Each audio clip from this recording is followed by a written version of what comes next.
simply cannot find her. Maria? She's missing from the Abbey again. Perhaps we should have put a cowbell around her neck. I have looked everywhere, in all of the usual places. Considering that it's Maria, I suggest you look in some place unusual. In 1964, during the filming of The Sound of Music, a single sound brought chaos to the set and nearly destroyed one of the film's most iconic scenes. In the future, you'll kindly remember there are certain rooms in this house which are not to be disturbed. Yes, Captain, sir. And why do you stare at me that way? You don't look at all like a sea captain, sir. Fred, you don't look very much like a governess. It wasn't dramatic or tragic. It was funny. Too funny.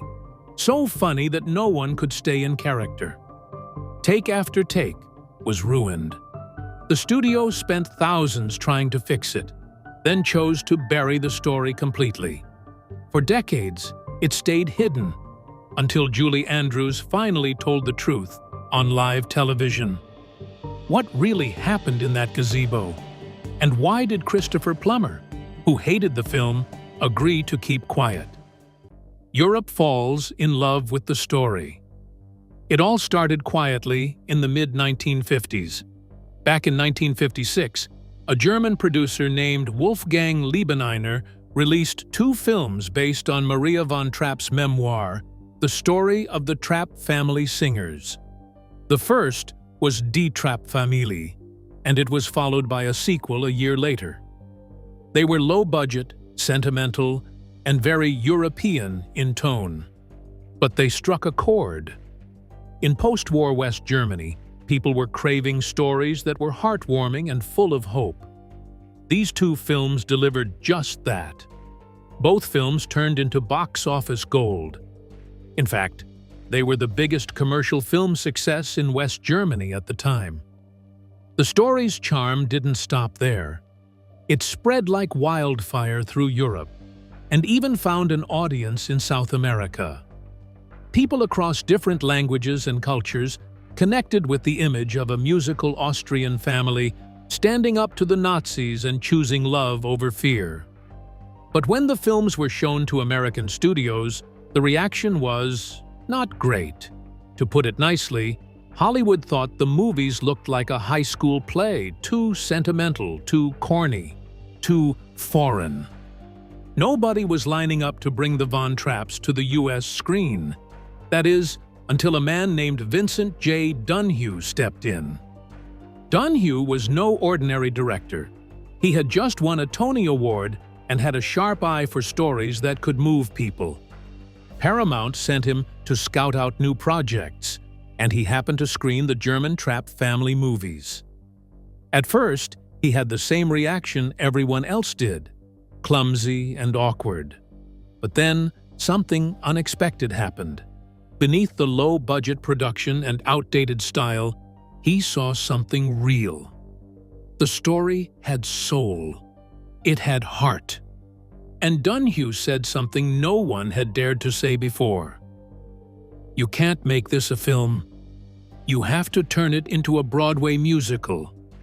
For Mary Martin. That one sentence flipped the switch and triggered a chain reaction that would lead to one of the biggest musicals in history. But none of it would have happened if Maria von Trapp hadn't made a very unusual, and some might say terrible, business decision years earlier. The $9,000 deal. Maria von Trapp was no Hollywood insider. She had no agent, no lawyers looking out for her. She was just trying to support her family. So, when German filmmakers came knocking in the early 1950s asking to buy her life story, she said yes, for a one-time payment of just $9,000. Now, that might sound small. And it was. Even in 1950s money, it wasn't much. Adjusted for today, it's about $104,000. Not bad for a quick deal, but a tiny fraction of what was coming down the line. And to make things worse, Maria had unknowingly signed away more than she realized. Hollywood came calling later, offering to buy the title of her book, hoping to skip the rights issues and just adapt a story inspired by it. But Maria stood her ground. She insisted that if her family's story was going to be told, it had to be told truthfully, and in full. No cherry-picking. By the late 1950s, Mary Martin, the biggest Broadway star of the era, and her husband, Richard Halliday, were determined to bring the Von Trapp story to the stage. As it turned out, Maria Von Trapp was deep in the jungles of Papua New Guinea, doing missionary work with Father Franz Wasner, the family's longtime musical director. They had no phones, no internet, just handwritten letters. And those letters? Maria didn't even open them. Every time they arrived at a new mission post, a pile of mail would be waiting, often with letters from some couple in America trying to talk to her about Broadway. She tore them up, literally. Maria wasn't interested in showbiz. She was focused on serving people in remote villages, running clinics, teaching music, and living simply. Broadway was the last thing on her mind. But then, something unexpected happened. When Maria and Father Wasner finally returned to the U.S. by ship, they docked in San Francisco, and waiting for them at the pier was none other than Richard Halliday.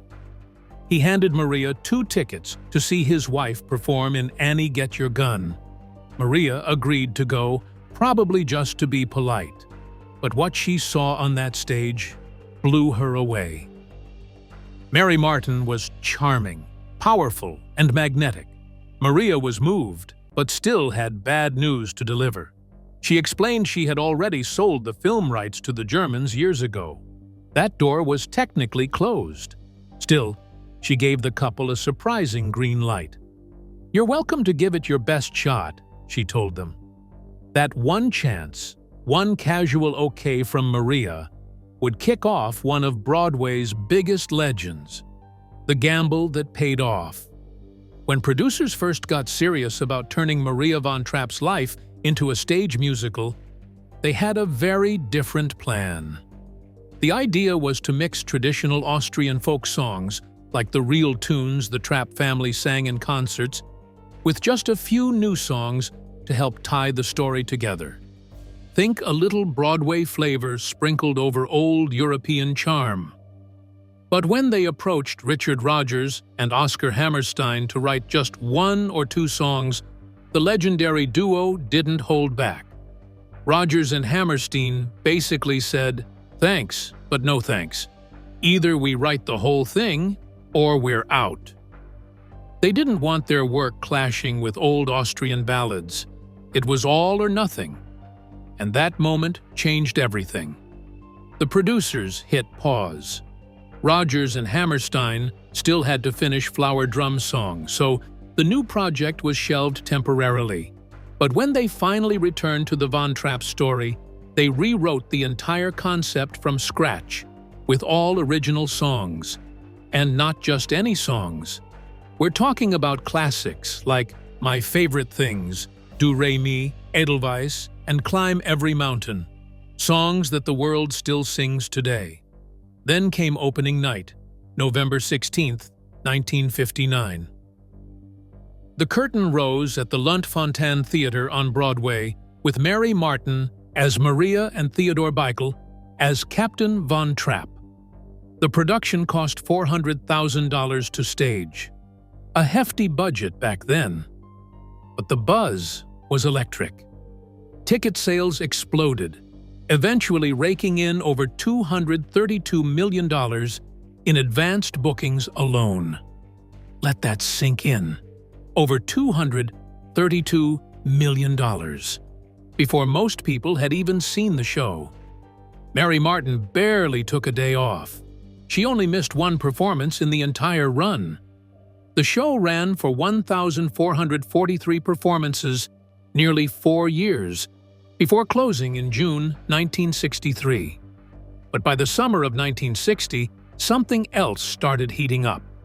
A bidding war for the movie rights. Studios knew this wasn't just a hit. It was a phenomenon. 20th Century Fox came out on top, shelling out $1,250,000 for the rights, which would be more than $13 million in today's money. That was a shocking number, especially for a studio in deep trouble. Why? Because Cleopatra, Fox's previous big-budget epic, had nearly destroyed them. It went $15 million over budget and took down careers with it. Fox was bleeding money. So when they bought the rights to The Sound of Music, people thought they were crazy. But the contract had one sneaky little clause. If the film made more than $12.5 million, Rodgers and Hammerstein's estate would get 10% of the profits. Co-writer Howard Lindsay literally laughed at it. He didn't think the movie would get anywhere near that number. He couldn't have been more wrong. And now we get to one of the biggest what-ifs in Hollywood casting history. Julie Andrews' revenge, Hollywood's big mistake. By the early 1960s, Julie Andrews had already conquered the stage. She was beloved for her role as Eliza Doolittle in My Fair Lady on Broadway. Her voice was stunning, her charm undeniable. But when it came time to turn My Fair Lady into a film, Hollywood turned its back on her. The studio heads said she wasn't camera-ready. In other words, they thought she wasn't glamorous enough for the big screen. So instead of casting the woman who made the role famous, they chose Audrey Hepburn, a move that stunned Broadway fans. Audrey was elegant, sure, but she couldn't sing like Julie. In fact, most of her songs in the film had to be dubbed. Julie was devastated. She had carried My Fair Lady for years, only to be passed over at the biggest moment. It was the kind of snub that could have ended a career. But fate had other plans. Around that same time, director Robert Wise was looking for someone to play Maria von Trapp in The Sound of Music. He wasn't convinced Julie was the right fit until someone at Disney showed him an early cut of Mary Poppins. The film wasn't even finished yet, but just a few minutes in, Wise turned to the screenwriter and said, "Let's sign her, before anyone else does." Julie was offered the role of Maria for a flat fee of $225,000. In today's money, that's about $2.28 million. It was a decent paycheck for a rising star, but here's the catch. There were no royalties, no bonuses, and no box office cut. Once she cashed that check, that was it. Meanwhile, Mary Martin, who had played Maria on stage, had negotiated a very different deal. She earned more than $8 million from her share of the Broadway profits. Fox didn't think Andrews was a big enough star to deserve a back-end deal. That decision would come back to haunt them, because Mary Poppins turned out to be a smash hit. Julie Andrews not only proved the studio wrong, she won an Oscar for Best Actress. And when she accepted the award, she did something cheeky. She thanked Jack Warner, the very man who had rejected her for My Fair Lady. It was a sweet, subtle form of revenge, and the audience loved it. Still, The Sound of Music would become her most iconic role, and even though the film would go on to earn hundreds of millions worldwide, Julie never saw a single dollar beyond that original flat fee. And she wasn't the only one Fox tried to shortchange. The role no one wanted. While Julie Andrews was already charming everyone behind the scenes, casting her on-screen partner was turning into a serious headache. The role of Captain Georg von Trapp should have been a dream gig. He was the handsome, brooding widower who slowly falls in love with Maria. But here's the thing. No major actor wanted to play him. Robert Wise, the director, tried everyone. He considered Sean Connery, who had just shaken the world as James Bond.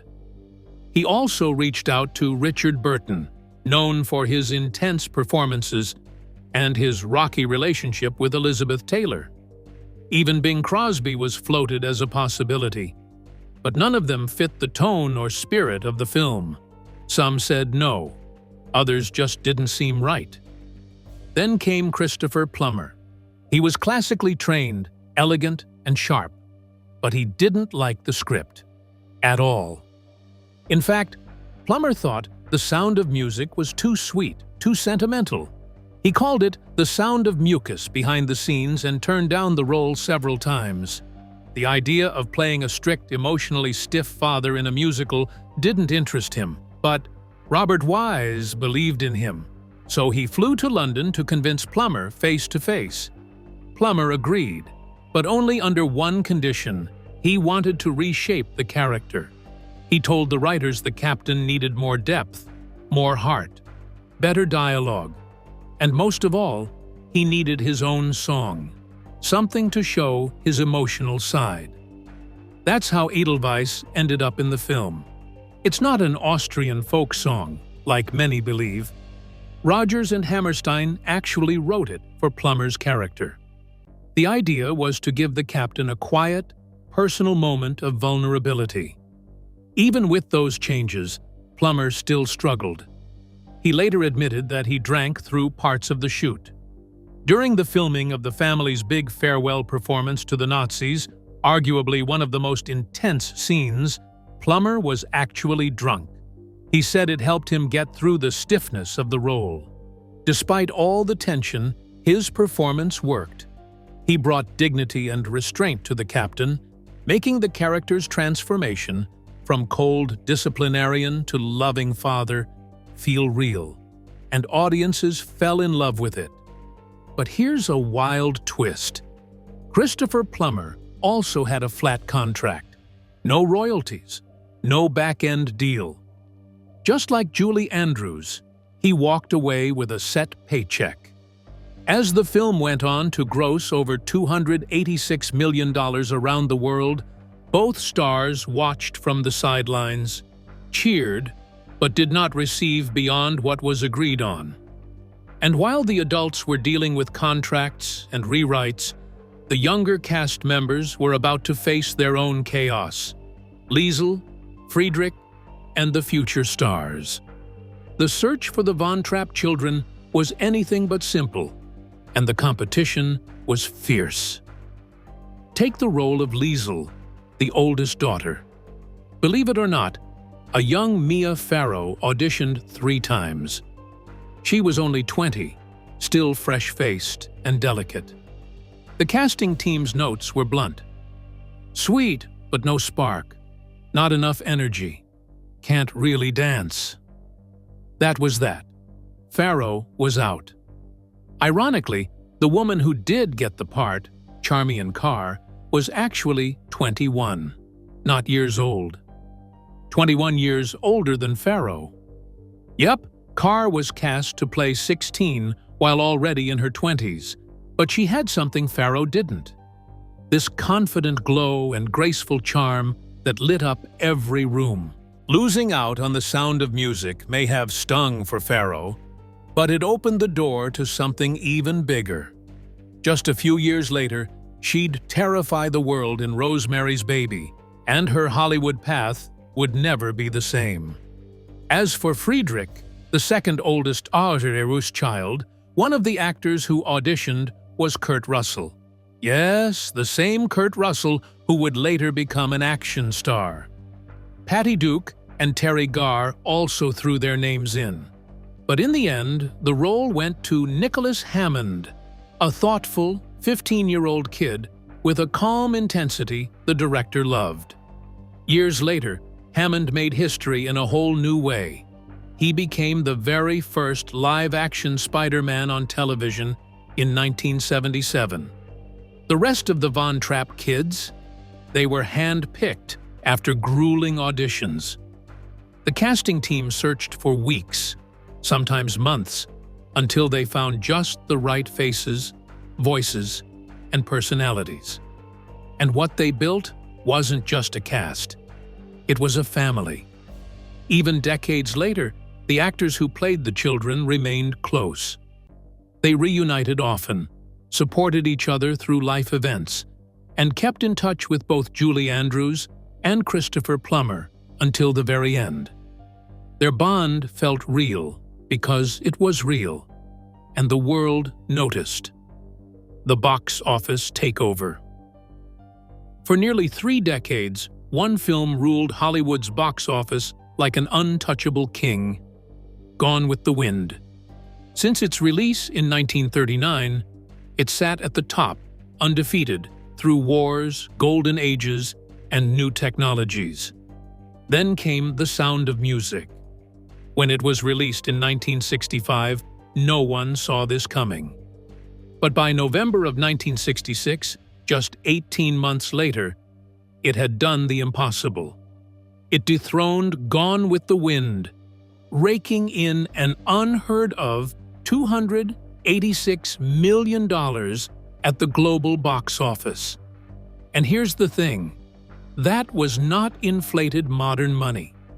That was actual earnings based on ticket prices from the 1960s, which makes it even more incredible.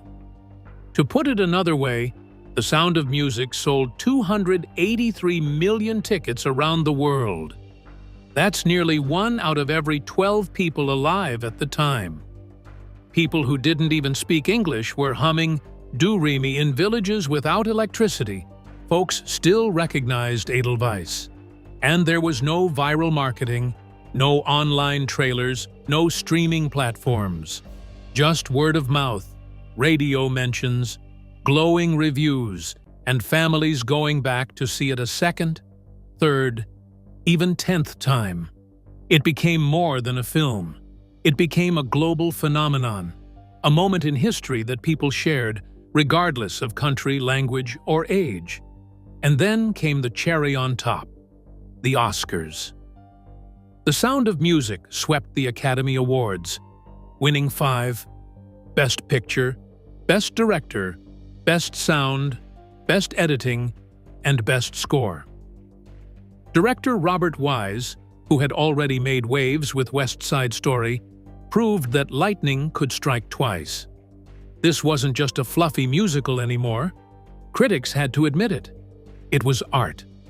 Every technical detail, every beat of editing, every soft piano note and crisp footstep was noticed and honored. However, what people didn't notice, what they were never supposed to know, was the chaos behind one of the film's most romantic scenes. The gazebo scene disaster, the forbidden scene. The gazebo scene between Maria and Captain Von Trapp is one of the most beloved romantic moments in movie history.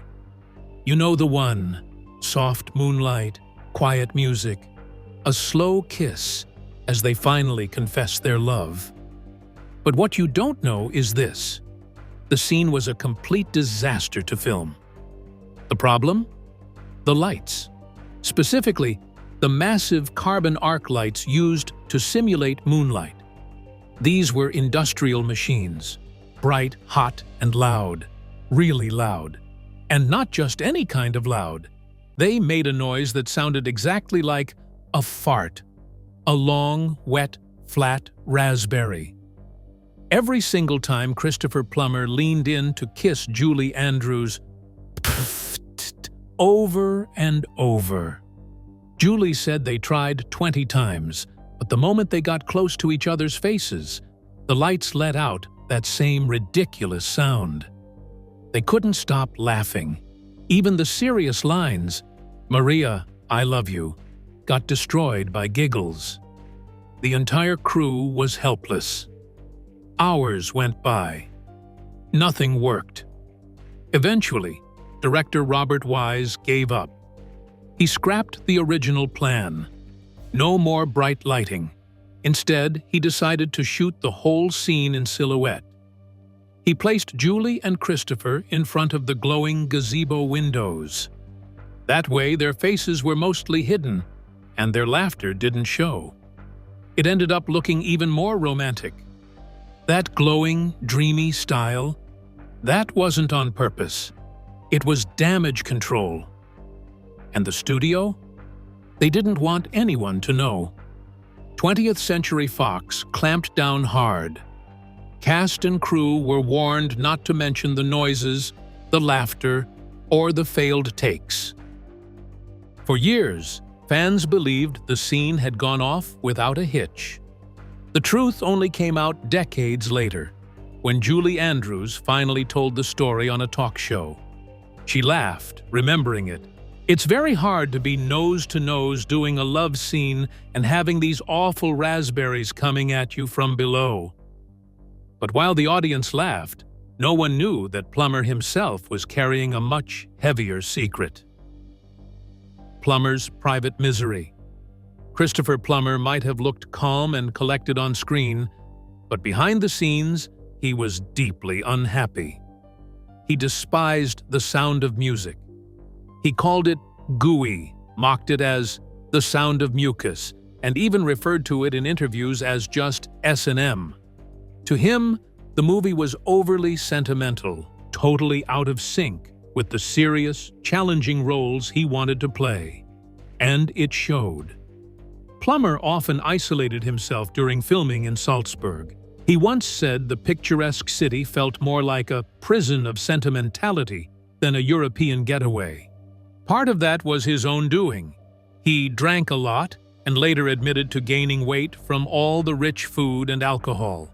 Still, he showed up, always professional, even when he was drunk, which he openly confessed to in later years. He said some scenes were filmed while he was 3 sheets to the wind, including one of the most emotional moments in the movie. But somehow, in the middle of all his resentment, Plummer gave a performance that would become iconic. The drunk scene that made everyone cry. There's a moment in the film that gets everyone emotional. When Captain Von Trapp sings Edelweiss with tears in his eyes during the festival. It feels so real, so heartfelt. But here's the twist. Christopher Plummer was completely drunk when they filmed it. He confessed in his 2008 memoir, In Spite of Myself, that he had been drinking heavily that day. He called himself a young and arrogant bastard who had no real connection to the film's sentimental tone. And yet, he managed to deliver a performance that moved millions. And that's the irony. The scene many fans point to as proof of his character's emotional transformation was carried by an actor who could barely stand straight. Hollywood magic at its finest, or its most bizarre. But that wasn't even the biggest blow to his pride. The voice that wasn't his. You know those scenes where Captain Von Trapp sings? Yeah, that's not Plummer singing. At least not most of the time. Turns out, the high notes and extended vocal parts were performed by Bill Lee, a professional singer who also did vocals for Disney movies like Sleeping Beauty and Mary Poppins. Plummer's speaking voice was used for transitions and dialogue, but when the real singing kicked in, especially in Edelweiss, Lee took over. Plummer was furious. He felt the decision undermined his performance. But the producers didn't think he could pull off the vocal demands, and they weren't taking chances. Ironically, most fans never noticed. Lee's voice blended so seamlessly that people still believe they're hearing Plummer sing. By the time the movie came out, Plummer was so annoyed he could barely say the film's name without an eye roll. But decades later, he admitted the film had charmed him in the end. It just took a few decades, and a lot of time away from the spotlight, for him to see the impact it had on the world. And while Plummer was quietly battling his own demons, things on set were getting dangerously real for others too. The day little Gretel almost died. Filming in Salzburg wasn't just emotionally draining, it was physically dangerous. During the boat scene where the Von Trapp children fall into the lake, 5-year-old Kim Karath, who played little Gretel, nearly drowned. Here's what really happened. Just before shooting, the crew informed Julie Andrews that Kim couldn't swim. So the plan was for Andrews to fall toward the child when the boat tipped and grab her immediately. But when the boat flipped, everything went wrong. Andrews fell backward, away from Gretel. Kim slipped under the water twice before another actor jumped in to pull her out. She ended up vomiting from swallowing lake water and developed a fear of swimming that lasted for years. Even Julie Andrews was shaken. She later called the incident one of the scariest moments on set. But Gretel wasn't the only one who took a hit filming those now iconic scenes. The magical opening scene that slammed Julie Andrews into the ground. We all remember it. Julie Andrews, arms outstretched, twirling through a green alpine meadow as the camera soars above her.